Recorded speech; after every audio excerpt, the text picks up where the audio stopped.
L'activité d'aujourd'hui, organisée par l'ERES, porte sur la présentation de l'ouvrage de M. Jean-Pierre Mouchinez, qui nous a présenté son ouvrage intitulé L'économie de la connaissance. L'activité était marquée d'abord par la présentation de cet ouvrage et en même temps par le débat entamé ce livre. Un ensemble d'experts, de professeurs ont participé à ce débat et qui ont examiné, d'abord qui ont lu et discuté l'auteur et l'ouvrage, l'œuvre et l'ouvrage, et en même temps la discussion a porté sur trois éléments essentiels. D'abord, le cadre théorique de l'économie de la connaissance, en termes historiques, en termes d'approche, méthodologie. Et la deuxième partie du débat a porté sur la pratique de l'économie du savoir à l'échelon mondial dans le cadre de la mondialisation pour appréhender d'abord ses acteurs,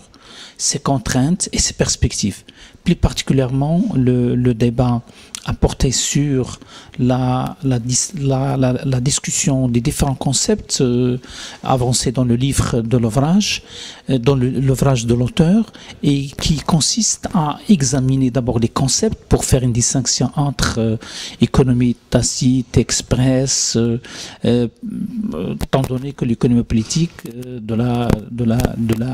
du savoir, il est marqué par un flou et en même temps par l'imprécision du cadre théorique. L'apport de l'auteur, c'est de faire une distinction entre les différents concepts,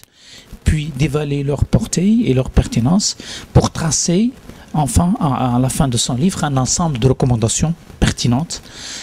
pourtant sur le domaine public mondial, parce que pour l'auteur, le savoir, ça constitue un bien public mondial qui